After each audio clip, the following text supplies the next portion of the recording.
গতকালই প্রকাশিত হয়েছে এসআইআর এর চূড়ান্ত তালিকা এবং তারপরে আমরা দেখতে পাচ্ছি সংঘাত কিন্তু একেবারে চরমে। ফের পথে নামছেন মুখ্যমন্ত্রী মমতা বন্দ্যোপাধ্যায়। নাম বাদের প্রতিবাদে ফের পথে নামছেন তিনি। আগামী 6 তারিখ অর্থাৎ 6ই মার্চ মেট্রো চ্যানেলে ধর্নায় বসতে চলেছেন মুখ্যমন্ত্রী মমতা বন্দ্যোপাধ্যায়, এমনই জানিয়েছেন আজ অভিষেক বন্দ্যোপাধ্যায়। আগামী 6 তারিখ অর্থাৎ 6ই মার্চ মেট্রো চ্যানেলে ধর্নায় বসবেন মুখ্যমন্ত্রী মমতা বন্দ্যোপাধ্যায়। এসআইআর এর নাম বাদের প্রতিবাদে ধর্নায় বসতে চলেছেন মুখ্যমন্ত্রী। এসআইআর এর একেবারে শুরু থেকেই এসআইআর এর প্রতিবাদে সরব ছিলেন তিনি।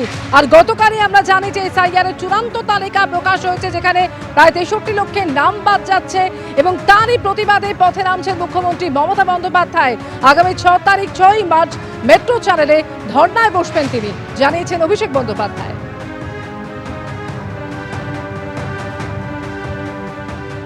আমরা এই নিয়ে মাঠেও নামবো।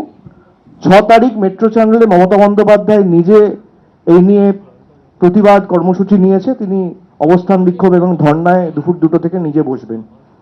তারপরে পরবর্তী কর্মসূচি তিনি অ্যানাউন্স করবেন।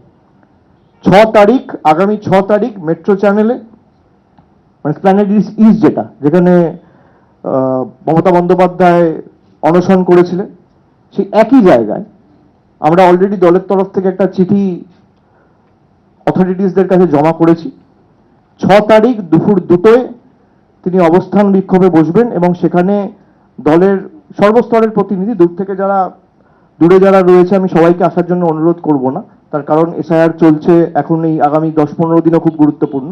কিন্তু কলকাতার আশেপাশে পার্শ্ববর্তী জেলায় যারা রয়েছেন তারা আসবেন নিজের এলাকা সামলে, এবং পরবর্তী দলের কর্মসূচি 6 তারিখ সেখান থেকে মমতা বন্দ্যোপাধ্যায় নিজে ঘোষণা করবেন।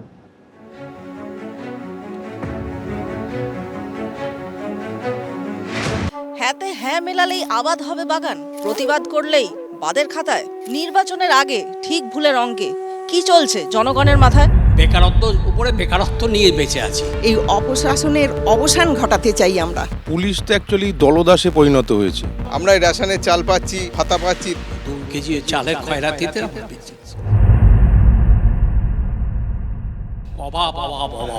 ভোটের আগে ফোকাস বদলে গেছে ভোটের ময়দানে। চাই নিজ খাদ্য থেকে চাই নিজ বাদ্যে শিফট করেছেন সকলেই। আর এখন নির্বাচনী প্রচারের সময় বাদ্য বাজাচ্ছেন লোকে ভাষণের মাধ্যমে। তারই মাঝে আমি হাজির বারাসাত বিধানসভা কেন্দ্রে। তাহলে চলুন শুরু করি সফর। এবছর 3 বারের তৃণমূলের বিধায়ক বলেছেন তিনি আর নির্বাচনে অংশগ্রহণ করতে চান না এবং নিজেকে তিনি ব্যর্থ বলেও দাবি করছেন। এ বিষয়ে আপনার মতামত কি? যথার্থ সত্য কথা বলেছেন। বারাসাতবাসী ওকে দেখেনি ওনাকে, এবং উনি পরিযায়ী পাখি বলে পরিচিত বারাসাতে। বিধায়ক তো আজকে 15 বছর দূরবীন দিয়ে খুঁজে পাওয়া যায়নি। দেখেছি সিনেমার পর্দায় দেখেছি। খুব অল্প সময়ের জন্য, অল্প দিনের জন্য ওনাকে দেখি আমরা, এমএলএ কে আমরা পাই না। কোনো সুযোগ সুবিধাই আমরা বিধায়কের কাছ থেকে পাই না। গত বছর সেপ্টেম্বর মাসে চিরঞ্জিত চক্রবর্তী বলেন যে তিনি বিধায়ক হিসেবে ব্যর্থ। এতে কি তার কথার পরিপ্রেক্ষিতে দলে কোনো প্রভাব পড়েছে, বা সাধারণ মানুষ যারা ভোটার তাদের মধ্যেও কি কোনো নেতিবাচক প্রভাব পড়তে পারে বলে আপনার মনে হয়? স্বাভাবিকভাবেই মানুষের একটা অধিক প্রত্যাশা থাকে, সেই প্রত্যাশা পূরণে হয়তো উনি ব্যর্থ, এই কথাটা বলেছেন। হয়তো এই এফেক্ট হয়তো থাকলেও থাকতে পারে। যিনি তৃণমূল কংগ্রেসের প্রতিনিধি ছিলেন তিনি একটি শ্বেতপত্র প্রকাশ করে বলুন বারাসাতের সার্বিক উন্নয়নের দাবি বিধানসভায় তিনি কতবার তিনি তুলে ধরেছেন। বউ হারালে বউ পাওয়া যায় রে পাগলা, কিন্তু চিরঞ্জিত হারালে, মানে চিরঞ্জিত ভোটে আর না দাঁড়ালে কাকে পাওয়া যাবে সেটা তো আমরা দেখতে পাবো যখন প্রার্থী ঘোষণা হবে। ততক্ষণ অন্য কথাগুলো বলে দিই। 2011 সালে প্রথমবার চিরঞ্জিত চক্রবর্তী বারাসাত বিধানসভা কেন্দ্র থেকে তৃণমূলের বিধায়ক হয়ে যেতেন। হারিয়েছিলেন ফরওয়ার্ড ব্লকের সঞ্জীব চট্টোপাধ্যায়কে। শুধু হারিয়েছিলেন তা নয়, পেয়েছিলেন 58%-এরও বেশি ভোট। এবং সেইটাই কিন্তু প্রথম এবং শেষবার নয়, চিরঞ্জিত চক্রবর্তী এখান থেকে বিধায়ক হওয়ায় হ্যাট্রিক করেছিলেন। 2021 সালের বিধানসভা ভোটটাই বারাসাতে সব থেকে বেশি বর্ণময় ভোট ছিল বলে আমার মনে হয়। সে বছর এই প্রার্থীদের মধ্যে আবার ছিলেন 2জন ইন্ডিপেন্ডেন্ট প্রার্থী, এবং চিরঞ্জিত চক্রবর্তী জিতেছিলেন 46% ভোট পেয়ে। তবে মজার কথা, বিজেপি এবারে শক্তি বাড়িয়েছিল অনেক বেশি। 11% ভোট থেকে তারা শটান পৌঁছে গিয়েছিল 35% ভোটে। পরিবর্তন হাওয়া চলছে, বারাসাত জুড়ে চলছে। 29টে ওয়ার্ডে আজকে বিজেপি লিড রয়েছে। ভোটের আগে জয় বাংলা আর জয় শ্রীরাম, এই দুটো শব্দবন্ধের সংঘাত কোন পর্যায়ে পৌঁছতে পারে বলে আপনার মনে হয়? জয় শ্রীরাম আর শোনা যায় না, বিজেপিরাও জয় বাংলা বলে। আগামী দিন জয় বাংলা কেউ বলবে না, দাঁড় করা স্লোগান। দুই সরকারের অপশাসন, দুই সরকারের শোষণ, বঞ্চনা, নিপীড়ন সবটাই এসেছে। 5-7 বছরের অভিজ্ঞতার মধ্যে যে মানুষের কথা বুঝেছেন, যাহা তৃণমূল তাহাই বিজেপি। প্রশাসনের কাছে গেলে আমরা সুবিচার পাই না। সিন্ডিকেটের সরকার, তোলামূলের সরকার মমতা ব্যানার্জির হাতের কন্ট্রোলের বাইরে চলে গেছে। রাস্তাঘাটের অবস্থা আমাদের এখানে এই বাসাতে খুব একটা ভালো নয়। মেন রোডগুলো তো অবস্থা খারাপ। একটু বৃষ্টি হলেই হাঁটু সমান জল হয়ে যায় 1 ঘন্টার বৃষ্টিতে। তার কোনো পরিষ্কার সলিউশন এখনো হয়নি। আগে অনেক জল জমতো, নিচু ছিল, এবড়ো খেবড়ো, এখন সেটা একদমই নেই। অল্প বৃষ্টিতেই জল জমে যাচ্ছে, সাধারণ মানুষের অসুবিধে হচ্ছে। আমরা কোনো সুযোগ সুবিধা কিচ্ছু পাই না। হ্যাঁ, আমরা রাজ্য সরকারের যতগুলো প্রকল্প আছে মোটামুটি সবটাই সুবিধা পাই আমরা। জেলা হাসপাতাল এমনই খারাপ অবস্থা যে আমরা তো যেতেও পাই না সাধারণ মানুষ। আর হাসপাতালের ব্যবস্থা তো খুবই ভালো। এখানকার পরিষেবা খুবই নিম্নতম। হাসপাতাল আগের থেকে অনেক ডেভেলপ হয়েছে, কিন্তু চাকচিক্য হয়েছে, সুন্দর বিল্ডিং হয়েছে, নীল সাদা রং হয়েছে, তার ভিতরের পরিকাঠামো যেটা ভালো ভালো ডক্টর তার অভাব রয়েছে।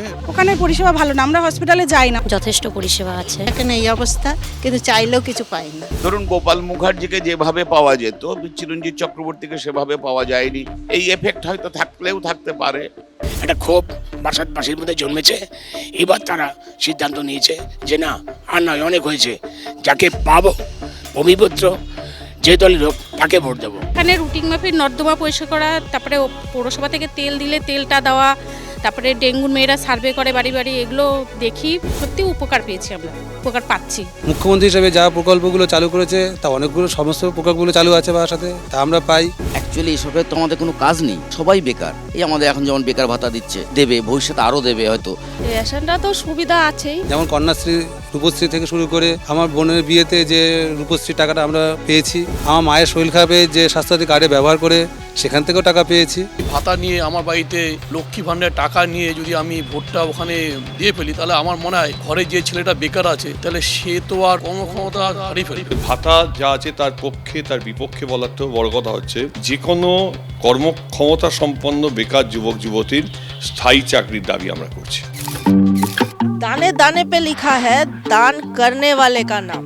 দাতা কর্ণের সময় গিয়েছে চলে, তারা দানের হিসেব মিলিয়ে নেবে ভোটের সময় এলে। উল্টো দিকে জনতাও কিন্তু বুঝিয়ে দেবে কত দানে কত চাল। আজ আমি আমার বারাসাত বিধানসভা কেন্দ্রের সফর শেষ করছি এখানে। আপনারা দেখতে থাকুন তারকার চোখে তারকা কেন্দ্র। চোখ থাকুক এবিপি আনন্দ। এবিপি আনন্দ, এগিয়ে থাকে, এগিয়ে রাখে।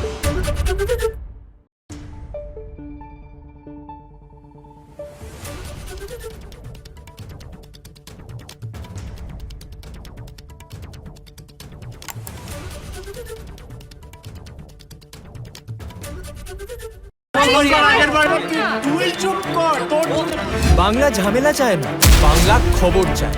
বাংলা খবর, বাংলার খবর।